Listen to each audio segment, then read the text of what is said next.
Bismillah, alhamdulillah, wa salatu wa salam ala rasulillahi sallallahu alayhi wa sallam. Inch'Allah, aujourd'hui on va continuer sur notre série sur les groupes islamiques. Donc aujourd'hui, on va parler d'un très grand groupe, bien sûr, c'est le groupe de Ahl Sunnah wal Jama'a. Donc, qui sont Ahl Sunnah wal Jama'a? On va essayer de voir quand est-ce qu'est née cette appellation, car il y a eu depuis toujours une concurrence sur cette appellation. C'est-à-dire tout le monde a essayé de s'attribuer cette appellation, c'est-à-dire Ahl-Sunnah wal Jama'a, bien que si on médite bien, si on regarde bien, il n'y a aucun ce terme ou bien cette appellation, elle n'existe pas, c'est-à-dire dans le Coran ou bien dans le Sunna. C'est-à-dire ce terme-là, c'est-à-dire Ahl-Sunnah wal Jama'a. Donc, quand est-ce qu'est née cette appellation et pourquoi, c'est-à-dire la communauté s'est divisée sur ce terme, c'est-à-dire chacun essayant de s'attribuer cette appellation et en excluant, c'est-à-dire aussi les autres. Donc on va essayer de parler de ça, ce sera, c'est-à-dire un grand sujet. Donc ce sera un sujet qui va durer, c'est-à-dire assez longtemps. Donc déjà il faut savoir que Ahl-Sunnah wal Jama'a, c'est-à-dire le groupe de la Sunna et du consensus, c'est le plus grand groupe, bien sûr, religieux, islamique, et la majorité des musulmans s'affilent à celui-ci. Donc comment les savants ont défini ou bien ce groupe-là? Ils ont défini comme étant ceux qui se sont unis sur le suivi de la sunna du prophète Mohammed sallallahu alayhi wa sallam et la sunna des califes bien guidés et des imams de la religion, c'est-à-dire parmi eux les compagnons et ceux qui les ont suivis, et les adeptes des écoles juridiques reconnues, c'est-à-dire les 4 écoles, parmi les juristes d'opinion, Ahlul Ray comme les Hanafites, et les gens du Hadith, ainsi que ceux qui ont emprunté leur méthode à travers la transmission et la chaîne continue. Donc ça, c'est une définition. On voit que dans cette définition générale, on voit que Ahl-Sunnah, ils ont défini cela comme ceux qui s'affilent ou bien qui s'attribuent à ceux qui ont suivi le prophète sallam et les premiers, c'est-à-dire compagnons, etc. Cependant, comme j'avais dit au début, cette appellation n'était pas connue au début de l'islam, Ahl-Sunnah wal Jama'a. Car, bien sûr, il n'y avait ni division ni discorde. Mais il faut savoir que cette appellation, c'est-à-dire elle a apparu progressivement dans le temps. En raison de l'apparition des groupes qui se sont détachés de la communauté musulmane sous différentes appellations.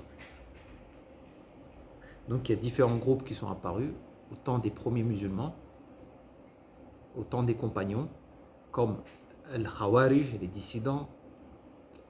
On a eu aussi, c'est-à-dire Al-Murji'a, etc., ou Al-Mu'tazila, etc. Donc, l'appellation Sunna était donnée aux gens de science parmi les imams, c'est-à-dire les savants, parmi les compagnons du prophète sallallahu alayhi wa sallam, et ceux qui auront suivi leur voie, sans avoir innové.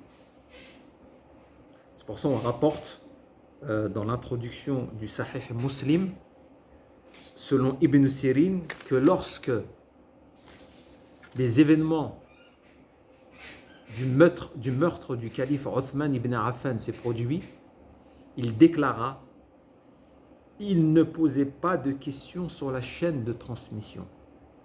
Mais lorsque la sédition, c'est-à-dire la fitna, se produisit, ils dirent: nommez-nous vos hommes afin de savoir s'ils sont de Ahl Sunnah, alors nous prenons leur hadith, ou de Ahl al-Bid'a, les gens de l'innovation, alors nous délaissons leur hadith. Donc le terme Ahl-Sunnah au début était employé en opposition aux gens qui auraient, c'est-à-dire innové dans la religion. Qui auraient innové dans la religion.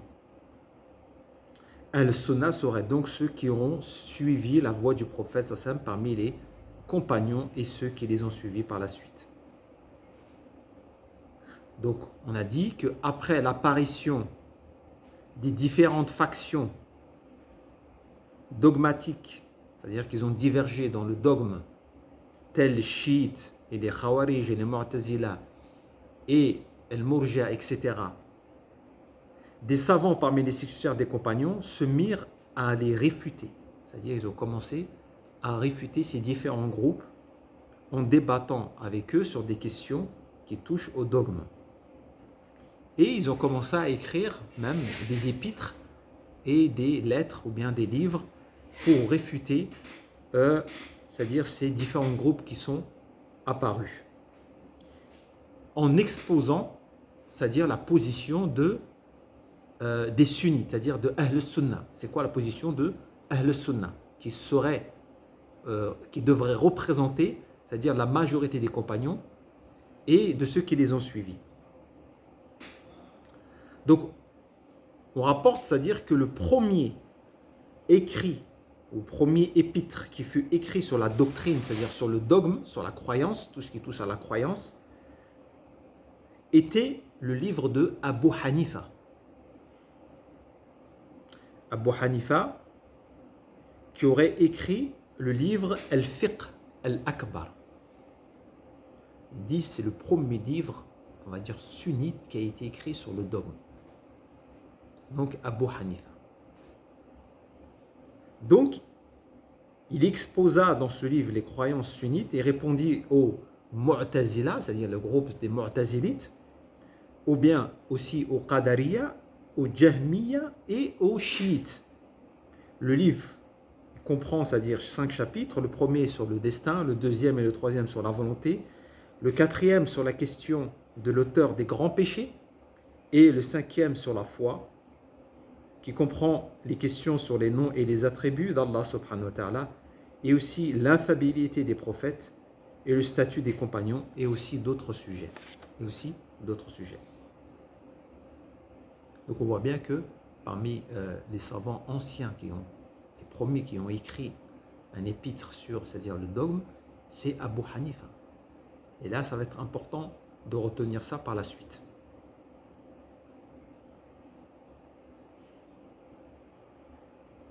Ensuite, on avait des écrits, mais ils ne constituaient pas des livres vraiment complets qui englobent, c'est-à-dire la croyance de manière générale. On pouvait avoir des écrits sur le destin de certains savants sur certains sujets du dogme, mais pas un épître, c'est-à-dire rédigé de manière complète. Donc là, c'est juste une introduction. Ensuite, on rentrera dans les détails. Puis par la suite, le Sunnah se distingua encore un peu plus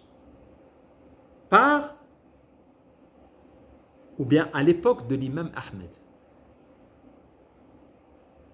On sait bien qu'il y a eu l'imam Abu Hanifa ensuite, parmi les 4 écoles sunnites, c'est-à-dire reconnues. On a eu l'Abu Hanifa, ensuite l'imam Malik, ensuite l'imam Shafi'i, ensuite l'imam Ahmed. Au moment de l'époque de l'imam Ahmed, on sait que l'imam Ahmed fut éprouvé sur une question dogmatique, c'est-à-dire la question de la création du Coran. Est-ce que le Coran, c'est-à-dire est créé ou non?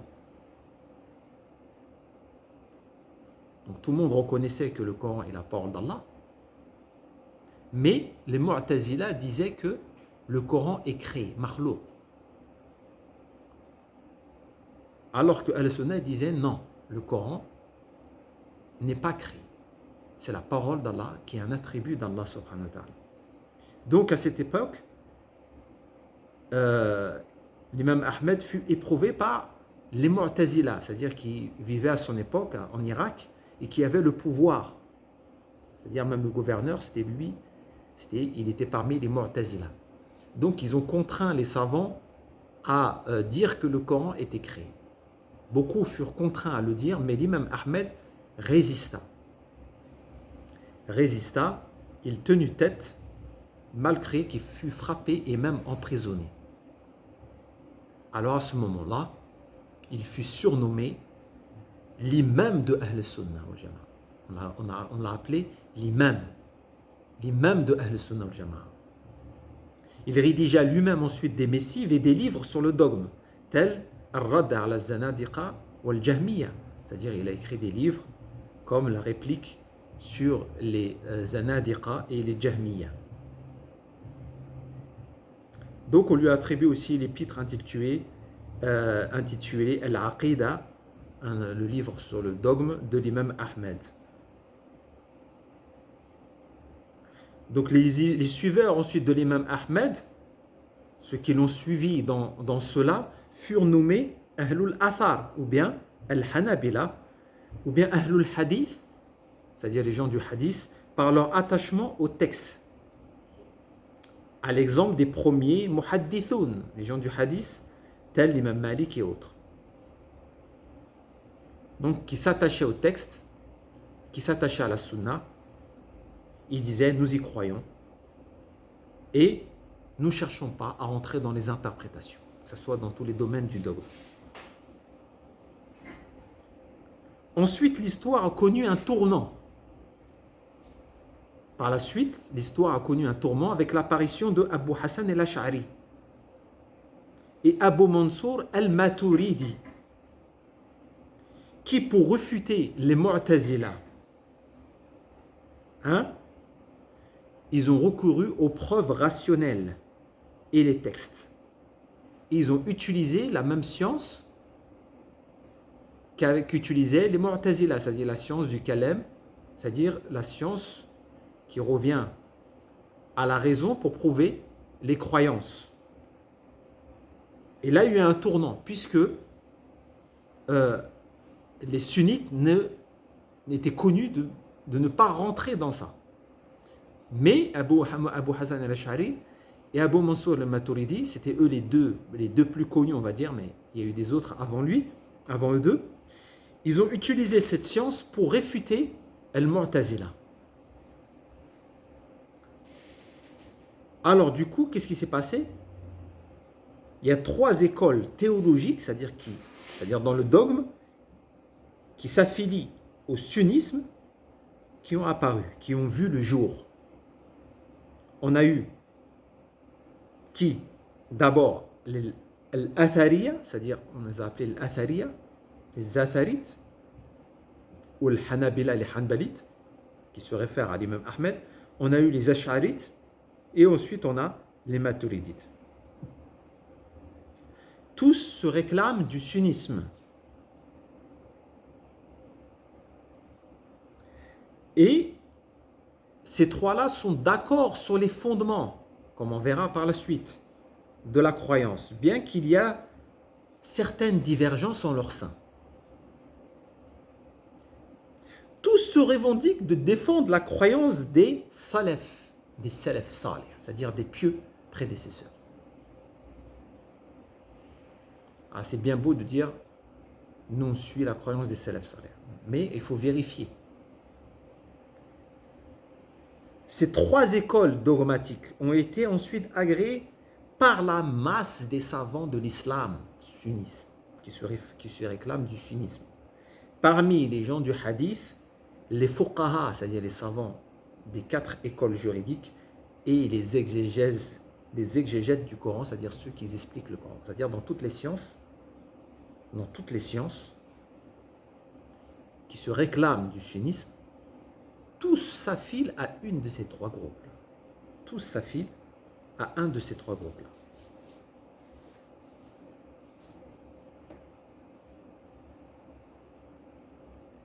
Donc ces 3 groupes se réclament aujourd'hui d'être Ahl-Sunnah wal-Jama'a.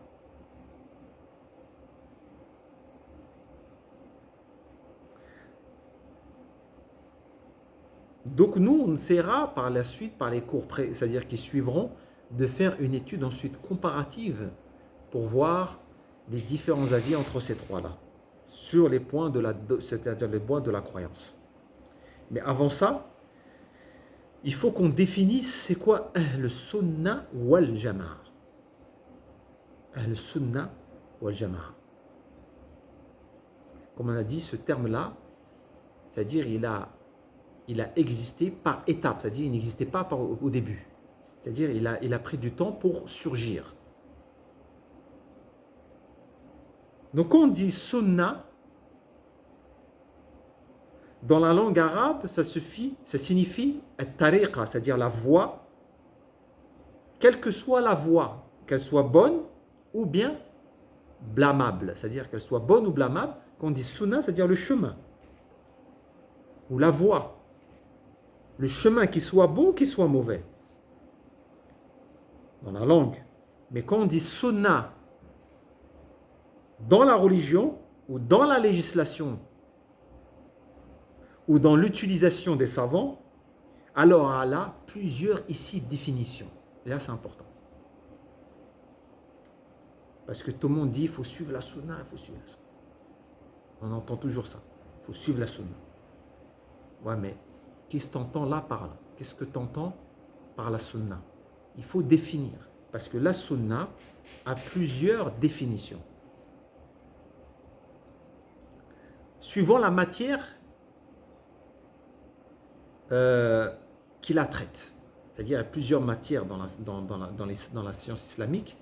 Chaque matière lui donne un sens précis, lui donne un sens particulier au terme sunna.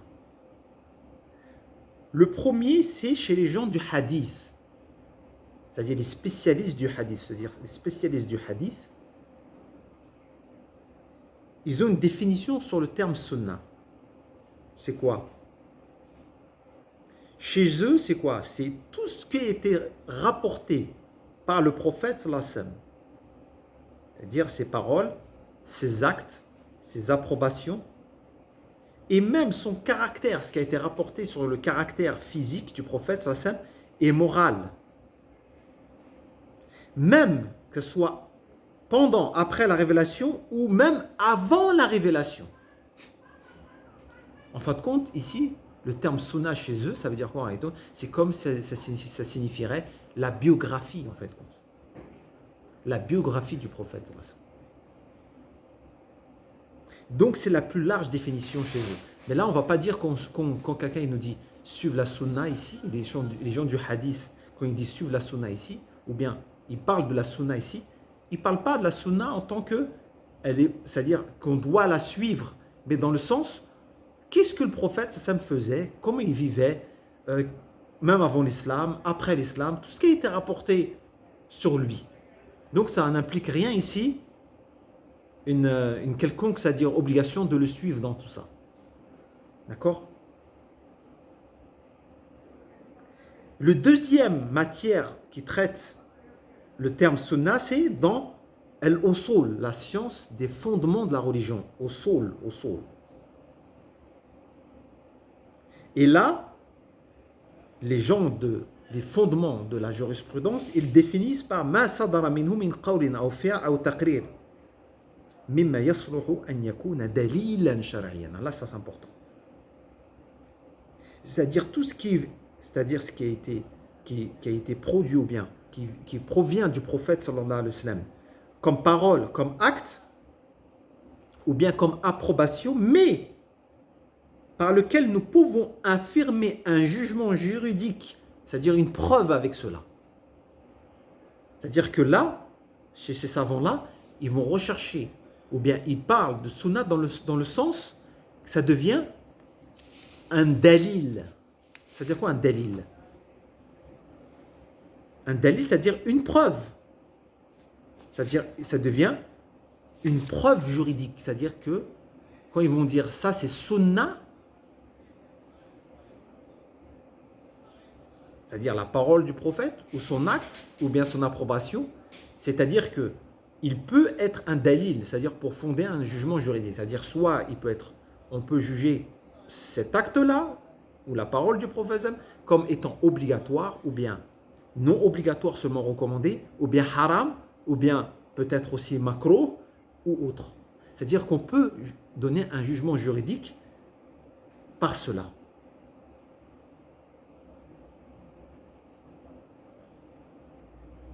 D'accord? Et là, c'est important, ça. Ça, c'est important.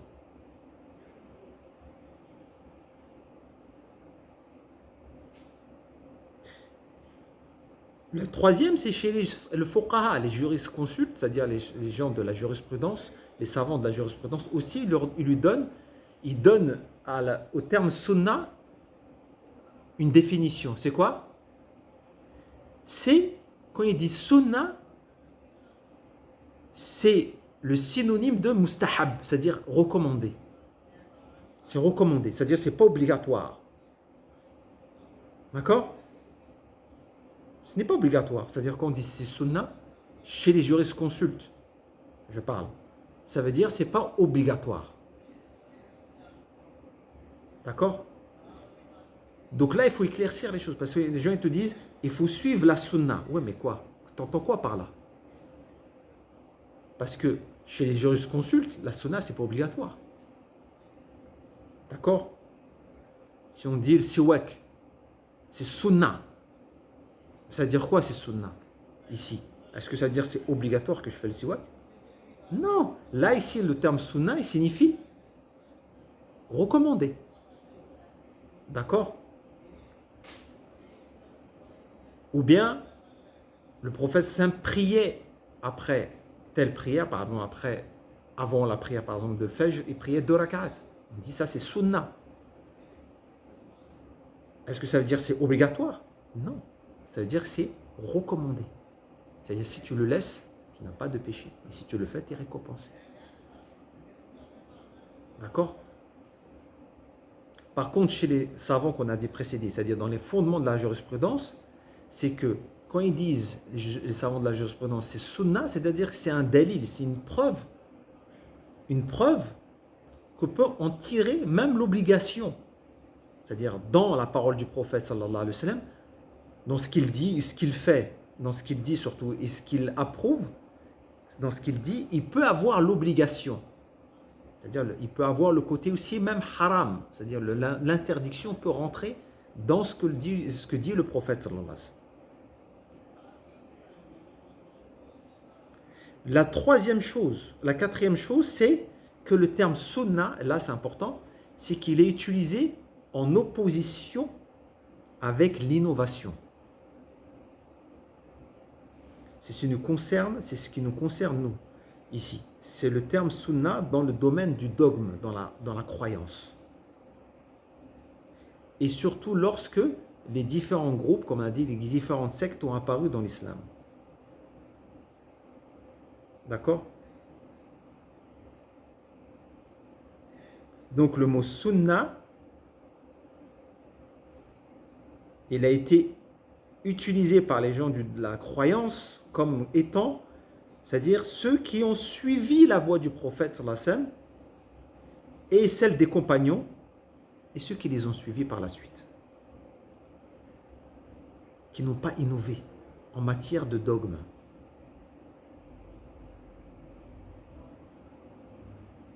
D'accord? Donc, un sunna, c'est celui qui a été préservé des équivoques dans la croyance, en l'occurrence dans les questions de la foi en Allah, en ses anges, en ses livres, en ses prophètes au jour dernier, et aussi dans les questions qui touchent au destin et sur le mérite, c'est-à-dire des compagnons.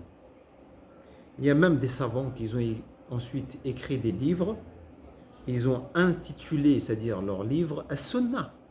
Mais quand tu regardes leur livre, ils parlent quoi dedans? Ils parlent que des questions sur le dogme, sur la croyance. Ils nommèrent ces livres As-Sunnah, pourquoi? Car celui qui s'y oppose est en danger. Celui qui s'y oppose est en danger. D'accord?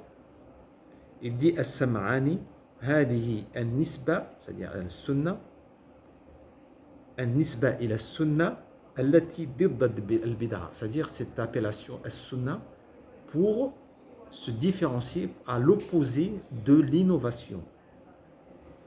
Lorsqu'il s'est multiplié les innovations, les gens de l'innovation, c'est-à-dire des gens se sont attribués ce terme-là, Al-Sunnah.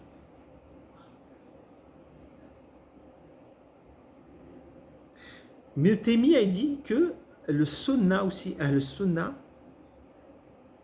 on peut l'employer dans un terme plus large. C'est quoi? C'est en opposé avec les chiites. Ça, c'est connu. On dit ceux-là, c'est des sunnites, et les autres, c'est quoi? C'est des chiites.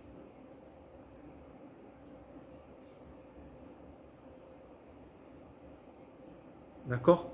Donc, on peut, ce terme-là aussi, l'utiliser dans un sens plus large pour dire que sunna, c'est pour dire que tous ceux qui ne sont pas chiites.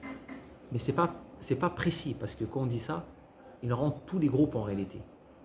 Même les Mu'tazila, ils ne sont pas chiites, ils rentrent dans cette appellation. Donc on a dit qu'ils se partageaient en deux catégories. Donc Ahl Sunnah wal Jama'a. Les gens du groupe on traduit par le consensus. Les gens de la Sunna et du groupe, ou bien les gens de la Sunna et du consensus. Al-Jama'a, ça veut dire quoi Al-Jama'a? Là, il y a eu des divergences. Parce que comme on a dit, si tu regardes dans le Coran, Al-Sunnah al-Jama'a, c'est pas marqué. Si tu regardes dans les hadiths du prophète, sallallahu alayhi wa sallam, Al-Sunnah al-Jama'a, c'est-à-dire cette appellation, c'est-à-dire collés ensemble, n'existe pas. Donc les savants, ils ont divergé sur le sens de al-Jama'a. Qu'est-ce que ça veut dire? Le premier, ils ont dit qu'il signifie les compagnons seulement. Al-Jama'a, il signifie que les compagnons. Conformément au hadith de la division. Il y a un hadith qui a été rapporté sur le prophète sallam, qu'il aurait dit que la communauté elle se diviserait en 73 groupes. Ou bien que les chrétiens d'abord et les juifs sont divisés en 72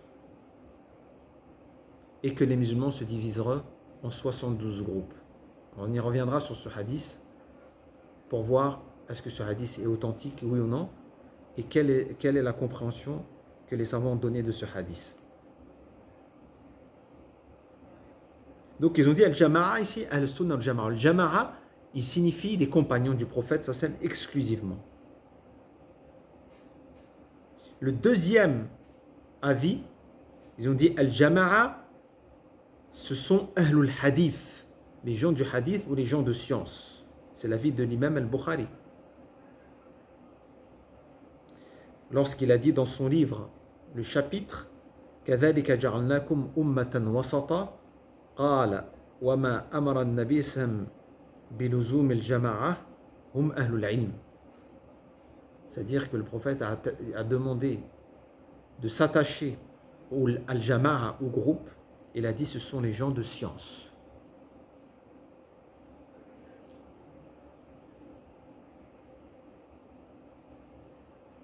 C'est aussi l'avis de l'imam Ahmed lorsqu'il dit au sujet du groupe, il dit si ce n'est pas les gens du hadith, je ne sais pas qui sont-ils.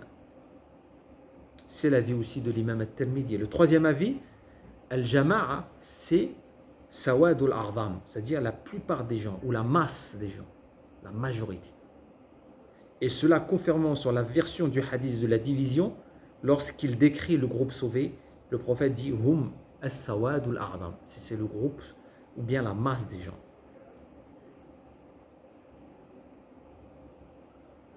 Le quatrième sens, le quatrième avis de Jama'a, ce sont les gens de l'islam qui s'unissent sur le même avis, que ce soit dans les jugements ou dans les croyances, c'est-à-dire le consensus. Le consensus, c'est quoi? Al-Ijma'. Quand on dit Al-Sunnah al-Jama'a, c'est-à-dire les gens de la science, c'est du consensus. C'est-à-dire quand il y a un consensus entre les gens de l'islam, tout le monde est, c'est-à-dire unanime sur ce sujet-là. Voilà le sens de Al-Jama'a. Cinquièmement, ils ont dit le groupe Al-Jama'a, le cinquième avis, c'est il signifie le groupe des musulmans qui s'unissent autour d'un imam. C'est l'avis de Tabari.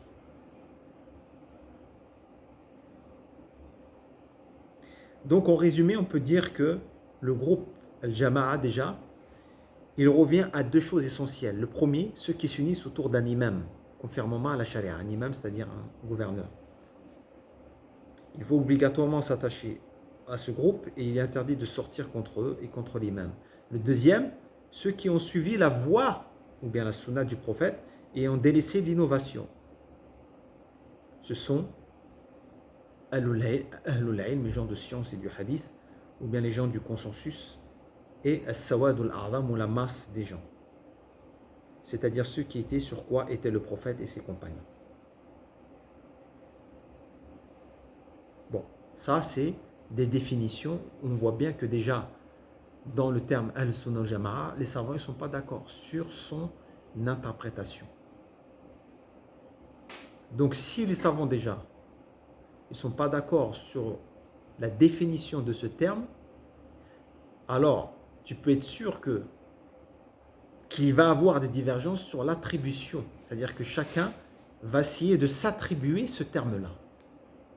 Mais qu'on voit que la différence avec les autres groupes, c'est que dans ce groupe, c'est-à-dire dans ce qu'on appelle al-sunnah jama'a, c'est-à-dire on voit qu'il y a, c'est-à-dire on remarque qu'il n'y a pas de fondateur, c'est-à-dire il n'y a pas quelqu'un qui a fondé ce groupe-là. Et ça c'est important. Il n'y a pas un chef. Contrairement aux Mu'tazila, ils ont eu un groupe, c'est-à-dire un chef, celui qui a, c'est-à-dire qui a produit cette secte-là, ce groupe-là, les Shia, c'est-à-dire les chiites, etc., etc. Chacun, il a des têtes, c'est-à-dire au-dessus de ce groupe-là, qui ont produit, c'est-à-dire qu'ils ont formé ce groupe-là. Par contre, à le Sunna, on n'a pas, c'est-à-dire de fondateur. Donc là, ça va être important, parce que là, on peut dire quoi, on peut en conclure quoi ici? C'est qu'en réalité, ça appartient à personne. Donc, ça veut dire quoi? C'est-à-dire, il n'y a pas une personne qui te peut faire rentrer, qui te va faire sortir. En réalité, si on dit Ahl-Sunnah al-Jama'a, si on dit Ahl-Sunnah al-Jama'a, tout ce qui va essayer de s'attacher à la Sunna du prophète sallallahu alayhi wa sallam et au consensus, si on dit Al-Jama'a, ça veut dire le consensus, donc il est sur la voie bonne. Donc il n'y a pas de chef ici. Et là, ça va être important parce que on va voir que chaque groupe, s'affiliant du sunnisme, va essayer de, c'est-à-dire s'attribuer cette appellation à lui-même et essayer d'exclure, c'est-à-dire les autres. Exclure les autres. Et là, le sectarisme, il va commencer, c'est-à-dire à naître. Et moi, j'aime bien, elle n'a pas été citée ici par les savants, mais certains savants ils disent que Al-Jama'a, qu'on dit Al-Sunnah Al-Jama'a, Ibn Mas'ud, qu'est-ce qu'il disait sur Al-Jama'a? Il dit Al-Jama'a, c'est quoi? Il a dit Ant Al-Jama'a. C'est-à-dire, il a dit c'est toi le groupe situé sur la vérité. C'est-à-dire, ce qui compte, c'est que tu sois sur la vérité. Ce n'est pas les appellations. Donc, on y reviendra sur ça. Donc, qu'est-ce qu'on a dit? Tous les savants, c'est-à-dire se sont, par la suite, se sont affiliés à ces trois écoles dogmatiques. C'est quoi ces trois écoles dogmatiques qui s'affilient au sunnisme? On a dit c'est les Athariya, pour les Hanbalites, ou Ahl al-Hadith. Ensuite, on a les Ash'arites, et ensuite, on a les Maturidites. On va en parler en détail de ces trois groupes-là. Là, pour le premier cours, Inch'Allah, on donne juste, c'est-à-dire une introduction générale et les lignes qu'on va suivre c'est-à-dire pour décortiquer tous les détails sur ces différents groupes qui s'affilent au sunnisme. Donc tous les savants qui se réclament du sunnisme ne sortent pas à travers l'époque de ces trois écoles dogmatiques. L'imam As-Subki dit, et cela, c'est-à-dire parmi les Chafirites, les Malikites et les Hanafites et les vertueux parmi les Hanbalites sont dans la croyance sur la même voie. Tous sont sur l'avis de Ahl Sunnah wal Jama'a. Ils suivent la voie du Cheikh As-Sunnah Abi Hassan al-Ash'ari. Ah, là ça fait mal. C'est-à-dire pour certains, bien sûr, bon, As-Subki, lui on voit qu'est-ce qu'il dit ici. Ils disent que tous les savants des quatre écoles qui se réclament des quatre écoles juridiques, les Hanafites, les Shafirites, les Malikites et les nobles parmi les Hanbalites. Pourquoi il a dit les nobles? Il a dit parce que, justement, par la suite, il dit « Ne s'est détourné d'elle qu'un groupe de sots parmi les Hanafites et les Shafi'ites qui ont rejoint les Mu'tazila et des sots parmi les Hanbalites qui ont rejoint les anthropomorphistes. Et Allah a préservé les Malikites. Nous n'avons pas vu de Malikites si ce n'est sur la croyance ash'arite. » Bon, lui déjà, on voit bien que pour lui, les ash'arites représentent Ahl-Sunnah wal Jama'a. Déjà, on va voir que l'avis des autres.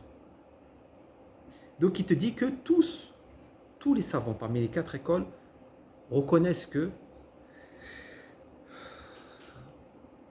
tout cela, ils ont suivi, c'est-à-dire les ash'arites, etc., sont sur Ahl-Sunnah wal Jama'a. Sauf une minorité parmi les Hanafites et les Shafi'ites qui ont rejoint les Mu'tazila, et une minorité aussi parmi les Hanbalites, et une minorité qui ont rejoint les anthropomorphistes. Les anthropomorphistes. Al-Mujassima, c'est-à-dire ceux qui ont dit que Allah subhanahu wa ta'ala est un corps, ou bien qu'il y a des membres, etc. On reviendra sur ça en détail. Donc il existe aussi de nombreuses déclarations de savants qui stipulèrent que les suiveurs de 4 écoles sunnites ont même agréé la croyance de Al-Ash'ari.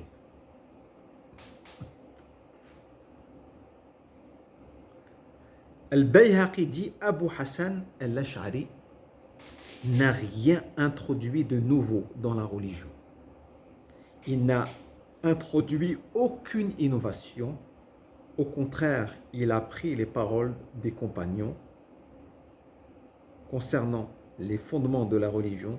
Il les a soutenus avec davantage d'explications et de clarifications.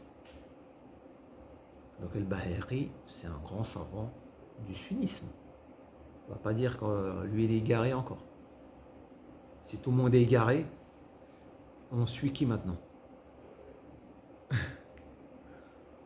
Donc le comble, ça va être quoi le comble qu'on va voir après? C'est que tous les témoignages qu'on va citer ici, que ces 3 écoles représentent Ahl-Sunnah wal Jama'a, on va voir que certains, une minorité va commencer à nous dire que non. Tous ces 3 écoles, le contraire. Ils vont dire qu'ils ne font pas partie de Ahl-Sunnah wal Jama'a, mais c'est que eux qui font partie de Ahl-Sunnah wal Jama'a. Alors là, ça va être le comble. On a le savant Izm ibn Abd Salam. On l'appelle Sultan al-Ulama. Sultan al-Ulama. C'est-à-dire le sultan des savants. Tu ne peux pas l'affronter. Il dit la croyance de Al-Ash'ari.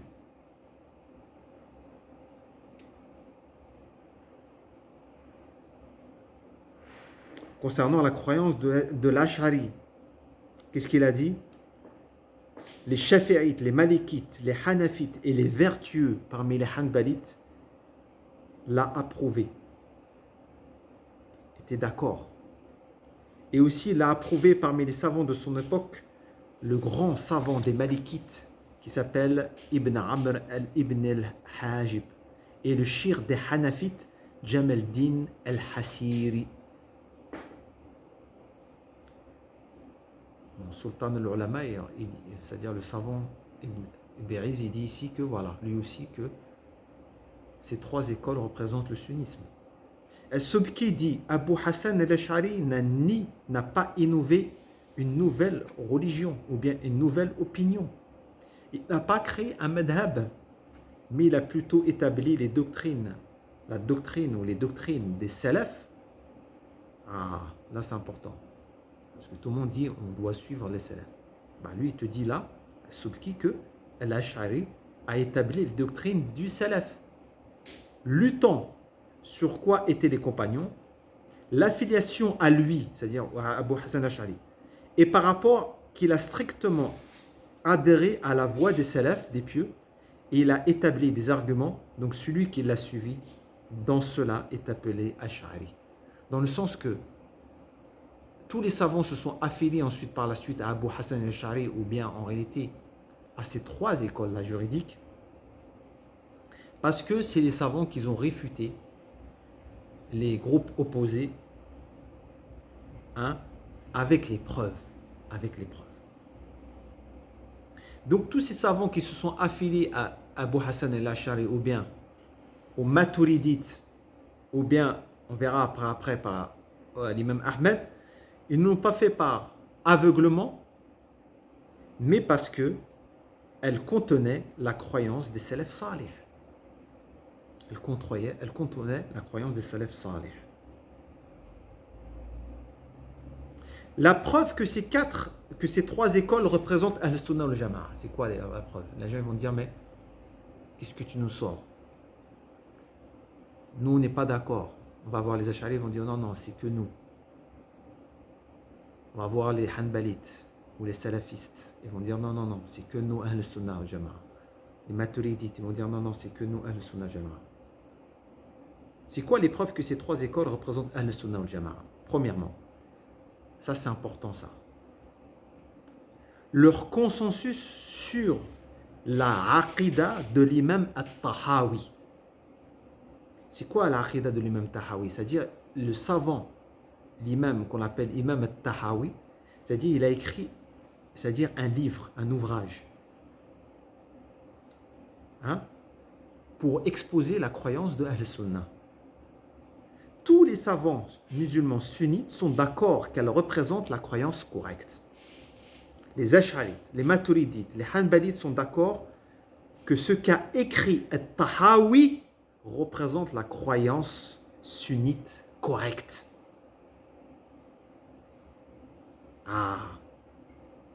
Et l'imam al-Tahawi dit dans son ouvrage, ceci est ma croyance. Et il dit, Hada dhikr bayan aqidati ahl sunnah wal jama'a. C'est-à-dire avant, c'est-à-dire dans le début du livre. Voilà. Le début du livre. Qu'est-ce qu'il dit? Il dit, voici ceci est la croyance de ahl sunnah wal jama'a.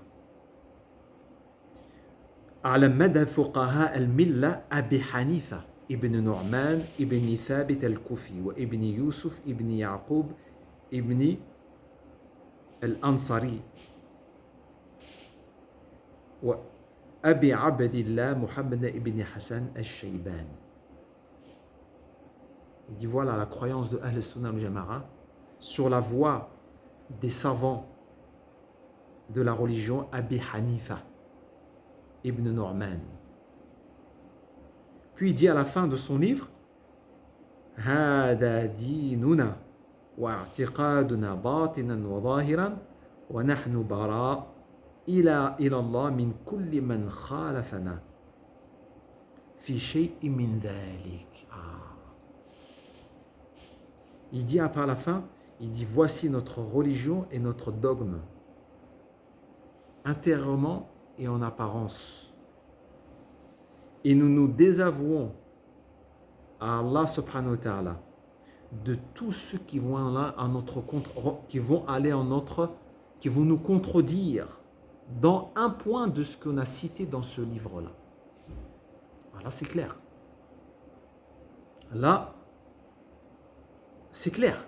Donc la Aqida al-Tahawiyya représente, c'est-à-dire la croyance sunnite. La preuve, la plupart de ceux qui l'ont expliqué étaient, en l'occurrence en plus, Hanafites ou Ash'arites. Notons que Maturidi, c'est-à-dire Abu Mansour al-Maturidi, Abu Hassan al-Ash'ari et al-Tahawi étaient tous contemporains. Al-Subki dit quoi? Il dit, et globalement, la aqida de al-Ash'ari est ce qui est contenu dans la doctrine de Abu Ja'far al-Tahawi. Ah, là c'est important. Et donc ils disent que a affirmé al-Ash'ari, c'est ce qu'a dit al-Tahawi, c'est la même chose. Et que les savants des écoles ont reçu avec acceptation et l'ont agréé comme doctrine. La majorité des Hanafites, ils sont maturidites, et tandis que les Malikites et les Shafi'ites, ils sont Ash'arites. Mais quant aux salafistes qu'on connaît, les salafistes contemporains, on ne retrouve qu'une seule explication de cet épître-là, qui selon eux correspond à la croyance authentique. C'est l'explication de Abi Izz al-Hanafi. On entend qu'il existe un doute sur l'auteur de ce livre-là. Mais bon. Mais ce qui est étrange, c'est que les salafistes contemporains, sur cet épître-là, ils disent quoi? Ils disent il contient des erreurs. Alors, on va croire qui maintenant? Est-ce qu'on va croire les salafistes contemporains qui disent qu'il y a des erreurs? Ou bien on va croire celui qui a écrit ce livre-là lui-même et qui ont été expliqués par c'est-à-dire des centaines de savants et qui disent non, au contraire, il n'y a pas d'erreur, il n'y a pas d'erreur. On y reviendra sur ce point-là. Le deuxième point, c'est que la majorité des savants à travers les époques se sont affiliés à la doctrine acharite et maturidite. Et ce sont eux qui ont transmis la religion à travers les époques. Tous, c'est-à-dire les fuqaha, les muhaddithoun, les mufassiroun, les historiens, les enseignants dans la langue arabe, les conquérants même, tous ils étaient attribués soit à l'acharisme, ou bien au maturidisme, ou bien même au hanabila aussi, bien sûr. Et ceci est une preuve que la communauté ne peut se réunir sur le faux.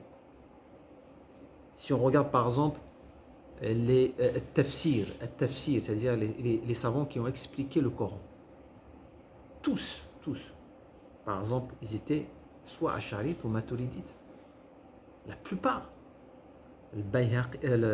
Al-Barawi, Al-Qurtubi, Al-Razi, parmi les muhaddithoun, les gens du hadith, on a Ibn Hibban, Al-Daraqutni, Al-Hatim, Ibn Al-Furaq, Ibn Salah, Al-Khatib Al-Baghdadi, Al-Izz Ibn Abd Salam, Al-Nawawi, Ibn Daqiq Al-Eid, Ibn Hajar, Al-Suyuti, Al-Aini, tous ceux qui ont expliqué les hadiths, ils se réfèrent à ces écoles-là. Dans le fiqh aussi, tous les hanafites, on a dit, ils étaient maturidites. Tous les malikites, par exemple, ils sont pratiquement ash'arites. Les shafi'ites, on a dit, ils sont ash'arites. Les hanafites, ils sont maturidites. Et aussi, on a les hanabila. Et on a même les conquérants. C'est-à-dire ceux qui ont conquéri, c'est-à-dire qu'ils ont propagé l'islam dans le monde. Ils étaient attachés à cette croyance-là. De même que cette aqidah al-ash'ari et autres a été adoptée dans tous les pays du musulman à travers les époques jusqu'à aujourd'hui. Que ce soit les Abbassides, les Salahiyya, les Zinkiyya, en Irak, le lieu du califat abbasside, et aussi toutes les universités islamiques dans le monde musulman l'adoptèrent. Al-Azhar en Égypte, Jami'a al-Qarawiyyin au Maghreb, Zaytouna en Tunisie, Jami'a al-Umawi à Damas, Dar al-Ulum en Inde, tous, c'est-à-dire se sont attribués, c'est-à-dire à ces trois écoles, c'est-à-dire juridiques. On va donner le témoignage de savants qui ont dit que ces trois écoles représentent Ahl-Sunnah wal Jama'a.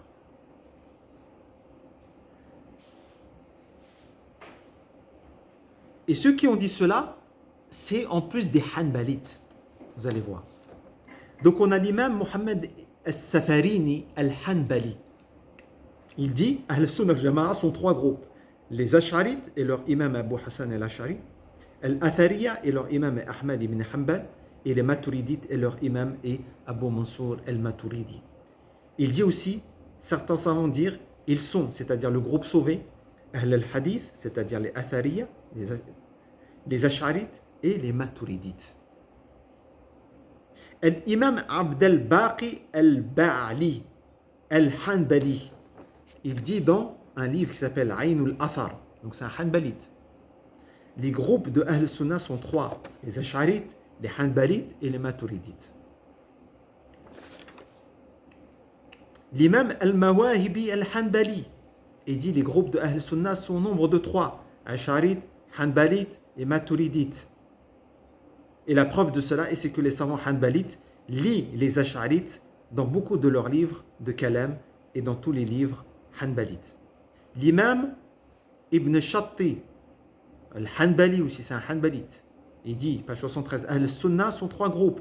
Les Atharites et leur imam Ahmed bin Hanbal, les Ash'arites et leur imam Abu Hassan al-Ash'ari, et les Maturidites et leur imam Abu Mansour al-Maturidi. Donc, est-ce que tous ces savants ils sont égarés ou on va dire que tous ces savants ils sont égarés?